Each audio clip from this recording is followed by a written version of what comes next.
Hi guys! Panibagong linggo, panibagong weekly vlog na naman. Ngayong araw, samahan niyo naman ako mag-prepare para sa team building namin sa Bacolor, Pampanga. Nagluluto ako ngayon ng fried rice para sa aking brunch. Bale, half cup of brown rice lang ito, garlic, mixed veggies, tapos nilagyan ko ng corned beef. Nag-air fry na din ako ng 6 na lumpiang Shanghai, tapos nagluto din ako ng sunny side up egg. Medyo hindi nga lang kagandahan yung pagkakaprito ko ng itlog pero pwede na to. Syempre, wag nating kalimutan magpasalamat sa mga biyayang ating tinatanggap. Tara guys, kain na tayo. Kayo guys, mahilig din ba kayo sa fried rice? Paano ang style ng pagluluto niyo ng fried rice? I-share niyo naman sa comment section. By the way, hinaluan ko din nga pala ng chili garlic oil yung fried rice para may dagdag ang hang at pampagana kumain.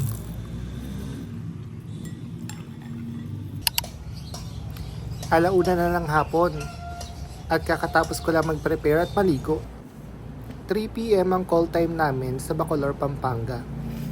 And since katabi lang naman ang Pampanga ang Bulacan, tingin ko naman di ako malilate sa call time namin. Backpack lang ang dala ko ngayon at isang tote bag. Overnight stay lang kasi kami sa Pampanga. Kaya naman konting gamit lang yung dala ko. Guys, first time ko lang din makakasama sa leadership team building na ito. Noong September 2023 lang kasi ako nag-join sa team namin. And first time din ito for this year na mag-team building kami. Kaya sobrang excited ko din para sa team building na to. Medyo makulimlim sa araw na to. At sana naman wag ulanin yung team building namin. At eto kakalagpas ko lang sa marker ng Pampanga. Dito na ako sa MacArthur Highway dumaan at di na ako nag-NLEX. Kasi mas mabilis yung biyahe kung magma-MacArthur Highway ako. At eto, papasok na ako ng San Fernando, Pampanga. Yung Bacolor, Pampanga nga pala, katabi lang ng San Fernando, Pampanga. Eto na ako sa resort. This is Marina Soleil Private Resort. Nakakatawa guys, kasi ako yung pinakamalapit dito sa Pampanga, pero ako yung pinakahuling dumating. Medyo matraffic kasi sa MacArthur Highway dahil sa mga ginagawang kalsada. Tapos sinabutan pa ako ng ulan sa biyahe kaya nagkaroon ng build-up. Sobrang ganda at lawak ng resort na to. Meron silang videoke, table tennis at billiard table. Hindi din kami makapagsimula na activities namin kasi umuulan pa rin hanggang ngayon. Kaya naman naging busy na lang kami sa pagkanta sa videoke at paglalaro ng billiards. Tapos mamayang 5 PM naman ay pupunta kami sa San Fernando, Pampanga para mag-dinner. Ito nga pala ang buong executive team ng project namin. Hindi kami kumpleto ngayon pero madami pa rin yung sumama. Nasa 35 ngayon yung executive team namin and around 25 people yung sumama for this team building.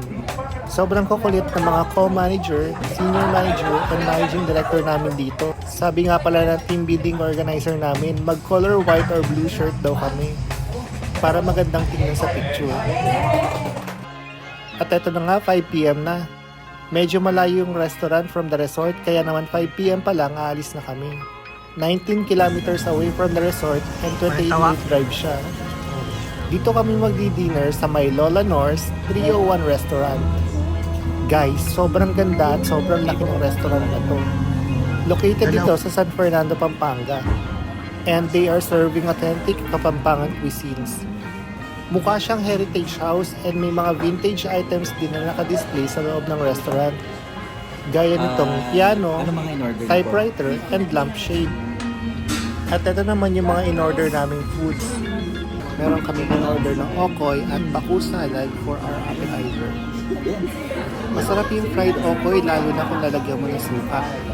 Umorder din kami ng pakbit or yung Kapampangan version ng pakbet. Siyempre yung authentic sisig babi ng Pampanga, pork tilayit at lumpiang Shanghai. Guys, sobrang sarap ng pork tilayit. Umorder din kami ng roast beef at fried chicken. Totoo nga ang sabi nila na masarap magluto ang mga Kapampangan. Sobrang nabusog ang buong team sa dinner namin. Meron din silang pasalubong center dito at sobrang ganda talaga ng lugar nila lalo na sa gabi. Pagkatapos namin mag-dinner ay bumalik na din kami sa resort. Guys, tingnan nyo kung gaano kaganda sa gabi yung resort na narentahan namin. Sobrang lawak ng garden at malaki rin yung parking space nila.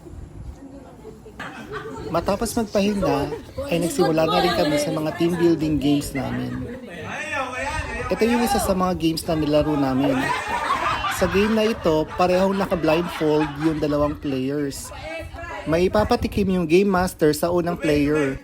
Tapos yung unang player ay i-describe yung pinatikim na pagkain or drinks sa kabilang player.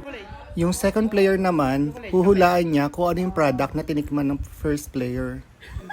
Sobrang na-enjoy ng lahat yung mga team building activities namin. Matapos ng mga games, tumungo naman tayo sa inuman. Siyempre, ito yung inaabangan ng lahat. Ito nga pala yung senior manager ko na gumagawa ng aming shots. Ang tawag dito guys ay Beauty and the Beast. Video daw lahat. Pinaghalo itong Jägermeister at Tequila Rose. Isa ito sa mga highlights ng inuman namin. Kaya naman nakaabang na ang lahat para matikman ito. Guys, don't forget to subscribe, hit the like button, and click the notification bell. And ito na yung first 10 shots namin. Habang umiinom, nagkaroon din kami ng Q&A session para mas lalo namin makilala ang isa't isa. Pasado alas 12 na ng gabi dito ngayon. At sinalubong namin ang birthday ng isa sa mga members ng executive team. Makikita nyo din sa table namin na naglalaro ng board games ang iba sa mga members namin. Sobrang nag-enjoy ang lahat sa team building na ito, lalo na ako dahil first time ko makasama dito. Siyempre patuloy pa rin sa paggawa ng Beauty and the Beast shot habang lumalalim ang gabi. May mga dala din kaming beer at wine para makapili ka kung ano man ang gusto mong inumin. Medyo hindi na nga namin napansin yung swimming pool dito dahil sobrang nag-enjoy kami sa mga inumin namin at kwentuhan. Yung ibang members nag-swimming pa din kahit alas 2 na madaling araw. Cheers guys! Kinabukasan ay pabalik na din ako ng Bulacan. Hindi ko na nabidyoan yung pagluluto namin ng breakfast at pagkain ito. Pero bago umuwi ng bahay, dumaan muna ako dito sa Men's Tribe sa Malolos, Bulacan. Located ito sa Blas Ople Diversion Road. Medyo sikat yung barbershop na to sa mga vloggers. Kaya naman medyo pricey yung services nila dito. Ganito na nga pala kahaba yung buhok ko ngayon. Hindi naman siya sobrang haba pero yung gilid ng buhok ko ay tumatama na sa aking tenga. Nagpapagupit ako every 3 to 4 weeks. Medyo mabilis kasi humaba yung buhok ko. Tapos yung haircut dun sa Men's Tribe, alam niyo ba kung magkano? Ito na siguro yung pinakamahal na haircut ko sa buong buhay ko. Kasi yung haircut nila, 700 pesos. Tapos nagabot pa ako ng tip kila kuya. At ito na nga, nakabalik na ako sa aming bahay. Guys, dito sa Hagonoy, sobrang daming tricycle. Sila yung hari ng kalsada dito sa amin. Pero syempre, dapat respeto pa din sa kalsada.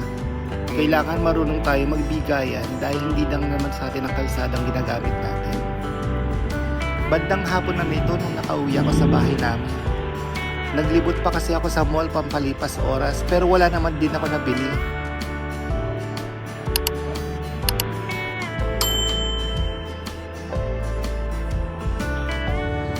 Ito na nga pala yung resulta ng pagpapagupit ko kanina.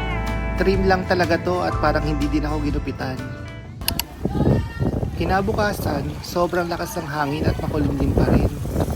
Mukhang malapit na magsimulang umulan. Simulan natin ang araw na to sa paggawa ng kape. Perfect ito ngayon lalo na't maulan at medyo malamig. Naglagay lang ako dito ng 2 pumps ng hazelnut syrup.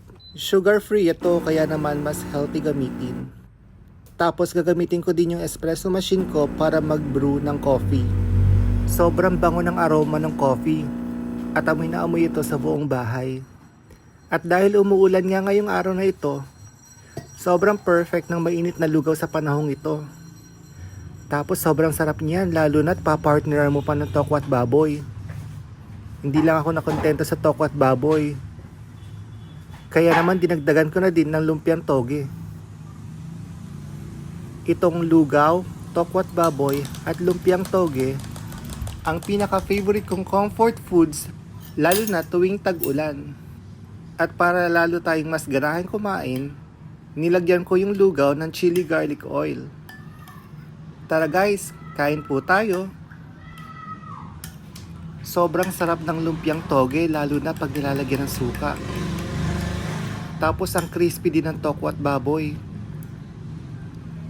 Kayo guys, anong paboritong comfort foods nyo tuwing tag-ulan? I-share nyo naman sa comment section. Yun lang muna guys for this vlog. Sana na-enjoy nyo panoorin yung mga naganap sa akin ngayong linggo.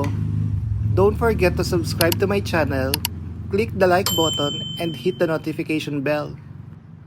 Thank you guys for watching and see you next week.